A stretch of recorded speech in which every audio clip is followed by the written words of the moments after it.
Welcome back, ladies and gentlemen. A new week is in the books. And of course, we are here at the end of the week. The ultimate report on coins for the week ending October 27th of 2019. I want to welcome everyone for joining. I'm your host, Sean, with BlueRidgeSilverhound, and we are going to take a look at the soiree of various coins that sold through the auction circuits for the past 7 days. And what I could tell you, it was kind of a mashup of kind of some of the most unusual offerings that I have the pleasure of discussing. So, like I always do, we are going to go ahead and jump headfirst into this bad boy. But before we get started, if you haven't done so yet, like, share, subscribe to your boy Blue if you haven't done so already and you are really into coins. A lot of history, a lot of great stuff associated with this wonderful hobby. So like I always do on every single Monday Market Report, we discuss one prominent eBay sale. So the one coin that I want to talk about is a coin that falls right outside of what I consider my modern kind of prerequisite range. You know, anything post 1950 is usually what I discuss on these reports. But the one coin I wanted to talk about is probably one that nobody else ever talks about, and that's a 1935 Lincoln Wheat cent. Typically, coins from this particular age of coins, not a lot of people really do discuss them because a lot of them were well used, well worn. You know, we're talking post-Depression age. Not a lot of people really held on to high-grade specimens. So when this one specimen came up on eBay and eventually sold on October 24th, about 4 or 5 days ago, this one right here, ladies and gentlemen, is tied for the finest ever graded. Now this one graded NGC Mint State 67 red. All right, you don't typically see this particular coin, let alone any other San Francisco's during this decade range, graded by PCGS as a 67. They're just tough. They've had a myriad of problems with carbon spotting, bad planchet quality, things of that nature. But this one right here, this NGC 67, sold for $3,759.99 a few days ago. And this will certainly be a marvelous inclusion to that high-end registry set. And there's not a whole lot else I could say. It is a beautiful coin nonetheless. So aside from the one eBay listing, we did have the Stack's Bowers Collector's Choice auction, which comes up rather infrequently compared to some of the other auctions that are highlighted on like Heritage and Great Collections and some of the other sites that we're well known about. But this one ended on October 24th, and there is a huge emphasis on gold coins in this particular sale. So I went ahead and I picked what I thought to be kind of like the most interesting, not as widely known, I suppose. And that's this 1986 1,000 yen gold panda. Now, these things have been all over the place in the market for, I would say, the last 5 years or so. These things were an absolute bomb during the age of the recession of 2008 to 2011 and have kind of tailed off. Coins like this fetched an arm and a leg almost. They were just so expensive during its time with the run-up of silver and gold that finding one at a reasonable price level, let alone close to gold melt spot, is just simply not happening. But this example right here came up through Stack's Bowers Collector's Choice auction. This particular example graded out NGC Proof 68 Ultra Cameo. So those of you that don't know much about the Chinese Panda series, the face value of these coins also equate to the amount of PM that they put in it. So the 10 yuan, for example, would be the 1 ounce silver coin, and then you just go up from there. Okay, this one right here because it is a 1,000 yen disc, essentially, and you'll see why I called it a disc. This thing is straight up 12 ounces of pure gold. And this one sold for $18,931. For a piece that is downright rare, there can't be maybe a handful of these in existence. Sold for pretty close to spot, and if not, maybe a little bit less than that. This is a crazy piece right here, and you can imagine how big that NGC slab is. But yeah, this is the one I would say notable piece from the auction that's sold, and I just wanted to talk about it. There you go. So that's the 1986 1,000 yen gold disc thing. But yeah, you won't see anyone prettier than this. So like always, we're going to go ahead and jump into the Great Collections listings, all right? And we're going to go in ascending order from the lowest denomination to the top end. And we have a wide assortment of various coins, okay? And I even threw in a couple surprise inclusions that fall just outside of the 1950 kind of date range that I'm looking for. But I wanted to address these 1960s top pop Lincoln cents that we've heard so much about. I would even go back to some of those San Francisco 1950s that I also talked about on concurrent episodes here recently. This one right here, this 1961 Lincoln cent that graded PCGS Mint State 67 red, sold for $455.62. Let me put it into perspective how much this coin has fallen from grace. This was a coin as recently as probably 5 years ago that was selling for about $2,500 to $3,000. More supply entering the marketplace. I believe there's even a 67 plus or a few examples thereof of this coin that exists, thereby just destroying the overall value of the 67s. So again, for those of you that are getting into the market of not only investing in these 67s or 67 pluses, but also take into consideration for those of you that are going out and grading these coins with the prospect that these will hit $2,000 to $3,000 like they used to, it's just not going to happen. Lots of supply in the marketplace, higher grades exist, therefore it just cannibalized the marketability of a coin like this. So be careful. So the next coin I wanted to talk about, and probably falls in line to the coin I just discussed, and this is a 1957 Philadelphia Lincoln wheat cent. This is a PCGS Mint State 67 red, and this one sold for $1,756.12. Like I had mentioned, this is a coin that as recently as 5 years ago was selling in excess of $5,000 to $6,000. Again, more supply hitting the marketplace. That's usually the big blame game when it comes just to the overall downtrend of these kind of like later model mid-state 67s and so on. All right, so again, it's all smoke and mirrors. It's great for kind of like the short-term flip, especially if you're the one grading the coin and then subsequently sending it out into the marketplace. There's a very short window of time in which you need to do that in order to gain kind of max profitability from these coins. So another coin that I want to talk about, this one's really nice, okay? I've talked about a few 1948s here in the last month or so. Here's yet another example, a PCGS Mint State 67 red. This one sold for $1,240.89. Again, we're seeing more supply hitting the marketplace. Lincoln cents in general is just an easier commodity to obtain at an affordable rate, and that's why you see a lot of these coins during the 40s, 50s, 60s, 70s, and even 80s hitting the marketplace as the top pop grade because they're just very affordable to obtain in large quantities. All right, so keep that in mind as you're going through these coins and sending them out for grading.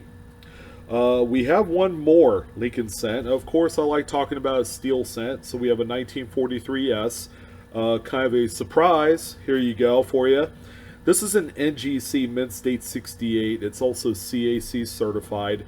And this one I just wanted to point out sold for $1,519.88. This coin, again, in an NGC slab, sees probably about 75 to 100% less value because it is NGC graded. Someone had made mention of, if I were to choose NGC or PCGS to grade some of these coins, what would you go with? Well, the real question is, what is your motivation? Are you encapsulating these coins to keep it in your collection for the rest of your life? Or are you looking for that quick flip profit machine that a lot of other, kind of like at-home based dealers and traveling dealers do to help make money, to help support the household, to, just make a really great living on? And really comes down to is that motivation part of it. Okay, what do you want to do with it? And that's really what I could tell you. NGC, by far a lot cheaper alternative, but keep in mind, if you're going to use NGC to flip, you're not going to see those chunkier kind of profit levels than you normally would with PCGS. So I wanted to bring that up. So one of the surprise inclusions on today's list is going to be this 1953 Jefferson nickel. Again, one of my kind of like pet peeve type of coins, because if I feel like it doesn't exhibit quite the level of eye appeal that's commensurate with the grade and the dollar figure, just to recap, it's a PCGS Mint State 66 with full steps. The steps here, I believe, is totally 50-50. I think if the coin was in hand, I would gain a better idea of what this coin looks like. Sometimes pictures doesn't tell the entire story. But this one sold for $4,924.91. Again, another tough date. I have no doubt in my mind that at this grade level, it is worth around that kind of money. And it's worth every penny for now. Okay, unless the market gets flooded with a bunch of new examples, which as you guys know, will kill the market for that particular date at a specific grade level. So another Jefferson nickel that I wanted to throw in there is going to be a wartime silver. Okay, as you can see, I'm kind of stepping outside of the post-1950 requirement, to keep the variety alive here. But we also have one of these Silver War nickels. As you guys know, it's a 35% silver manganese alloy that they used to help offset just the rationing of the regular nickel metal, for the war efforts. This one right here is a stunning PCGS Mint State 67 with full steps, albeit the toning is a little less desirable than what I'd like. This one sold for $1,518.75. We have a couple dimes. Yay! We don't talk about dimes that often, but I'm glad to throw in a couple. Now, the first one I'm going to throw in is kind of like a one-off, very untypical type of coin, okay? And that's this 1998 Philadelphia Roosevelt dime that you see here. This one is a PCGS Mint State 68 with full torch. So it has the full definition of the lines in the torch, I guess the bands on the top and bottom of that reverse area. And this one sold for $361.12. Yes, there is somewhat of a market for these, albeit they're not as desirable as maybe the same date in a Jefferson nickel or even a Lincoln cent or even a Washington quarter.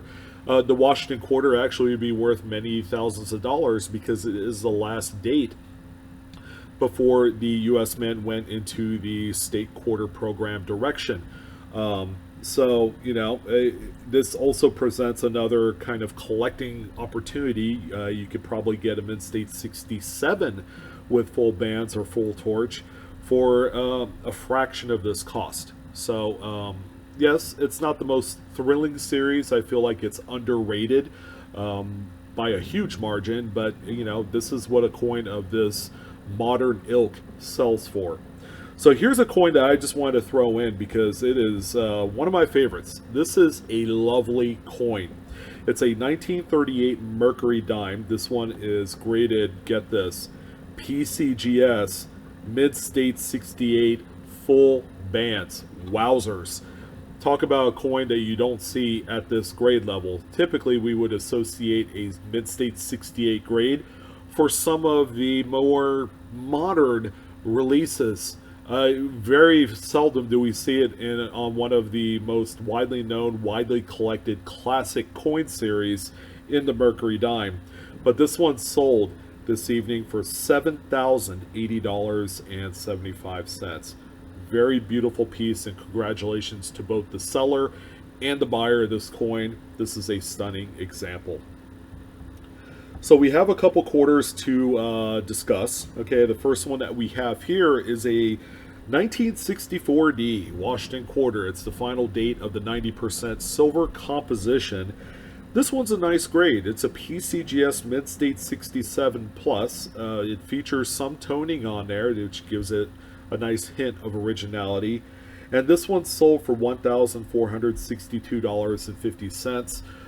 This is a typical amount of money for this kind of era of coins, especially coins in the highest of grades, because these things were kind of used, all right, and at halfway through 63 and all the way into the late 60s, silver was being hoarded at the announcement that the U.S. Mint was going to stop using silver composition quite like this in some of its later coins after 1964. So there's a lot of desirability here, and people love the high grades of even some of the more common silver coins that you could find out there. So we have another Washington quarter, and this one that we have here is a 1959. This particular one is, of course, a Sunset Collection provenance piece. It's a PCGS Mid-State 67, also CAC certified, and this one sold this evening for $1,912.50. Again, proving that there is that the market for 1950s high-grade Washington quarters is still robust, even though I would say that a vast majority of the dates during the 1950s are still relatively easy to find in some of those high grades raw, like at a coin dealer or at a show. So keep an eye out for coins like this. So we have a candy half dollar that I wanted to talk about, and it's this 1965. It's not like your traditional, 40% candy half dollar. This one is a special mint set piece. Of course, the SMS sets are the replacement to the standard proof sets that occurred before 1965.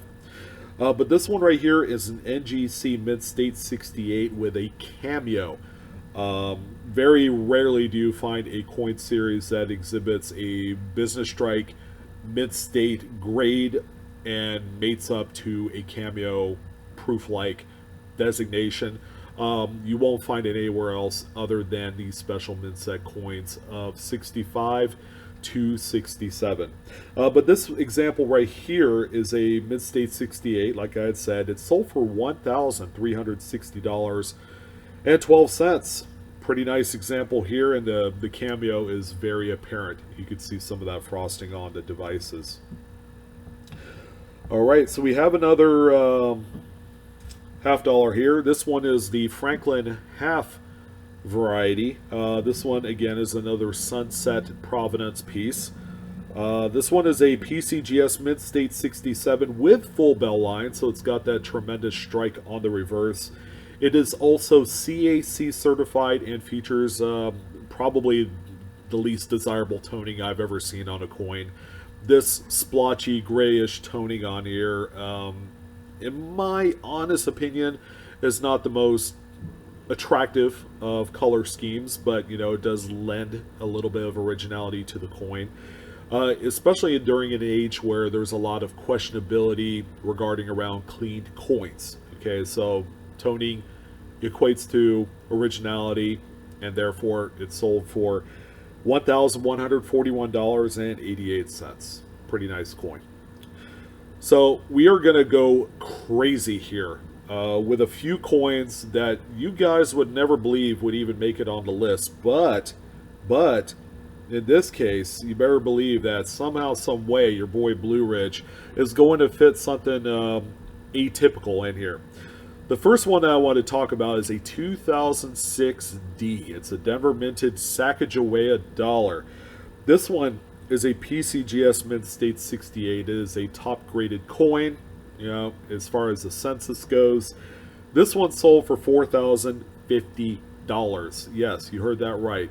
4 racks, 4 grand, 4 large, whatever you want to call it, for a Sacagawea dollar, 4,000 times face value does not seem kind of fair for this coin, but it just gives you a general idea of how deep and wide the coin collecting field is. All right, there are collectors that are looking for high-end sack dollars quite like this, and they're willing to write out a check or open up that PayPal account in order to own an example quite like this. I haven't seen one in quite a long time. I would say it's been 3 or 4 years since we've seen just a gamut of various sack dollars from some of the most unlikely of dates. It's not even a Cheerios dollar. It's not even a major variety. It's just a general run-of-the-mill 2006 D. Now keep in mind, coins after the like the year 2002 are pretty tough to find. Okay, typically these are available only as NIFC rolls. All right, so you would have to find some of these BU rolls of 2004s, 5s, 6s in order to find a coin like this. Okay, you don't typically come across these at the bank or anything like that, although some of these have been dumped there before. So if you think that was crazy, this next coin here is its little brother, the 2004 D Sacagawea dollar. This one, however, is a PCGS Mint State 69. Man, so close to a perfect 70. However, this one sold for a beastly $5,220.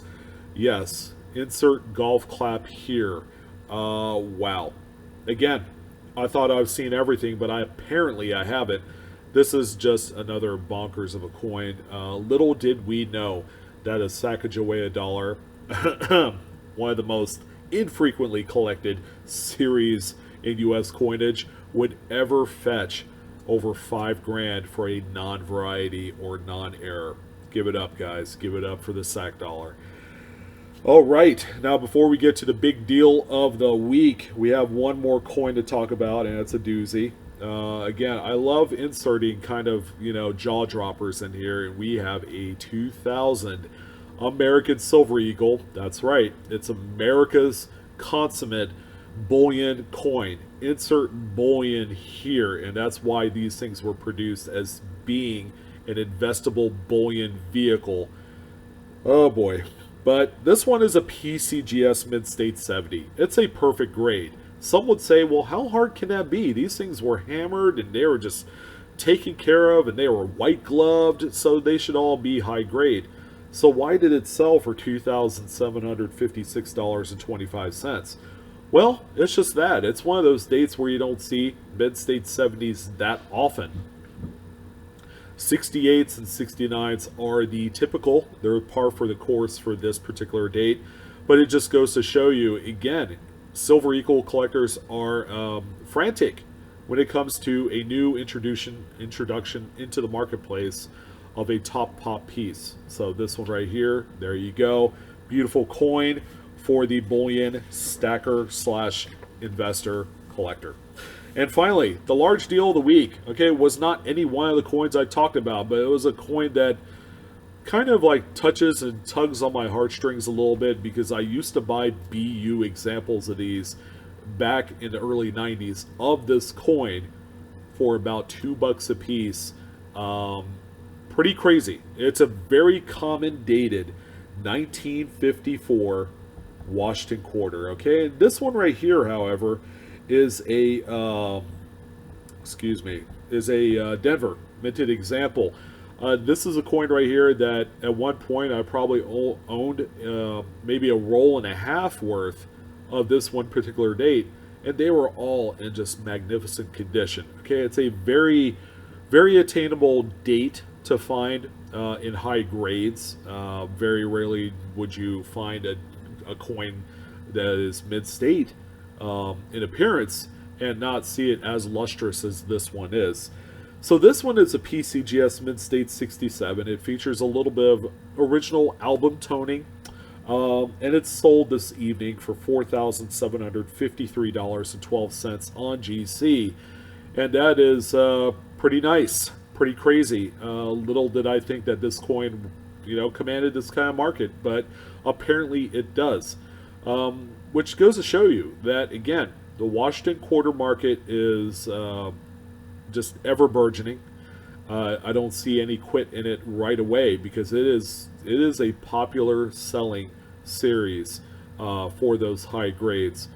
And that, guys, wraps up the Monday market report for the week ending October 26, 2019. The year is going by fast. It's going to end as quickly as it comes. So as I always say, all right, go ahead and jump into the coin collecting field. This is the busiest time of the year for coin sales. Okay, as we've seen through the reports, there's been a lot of absolutely bonkers coins and a lot of really new, neat pieces that have entered the marketplace. Why don't you get your lion's share and put a bid in? Throw one in there at any one of these fantastic online auction sites. Images courtesy of eBay, Stax Bowers, and great collections this evening. So thank you for those three companies. Again, proving yet again that the coin market is looking pretty good. There are certain areas that need and heed a little bit of caution. So you guys take care in whatever you do. And again, Coinaholics, we are discovering together. You guys have a wonderful evening. Punch your ticket with Liketown for your boy Blue Ridge. I don't know if that made sense, but it's Sunday night and I'm sober. Yes, that's right. But anyways, you guys have a wonderful evening. Enjoy this hobby and take care. Enjoy your Monday.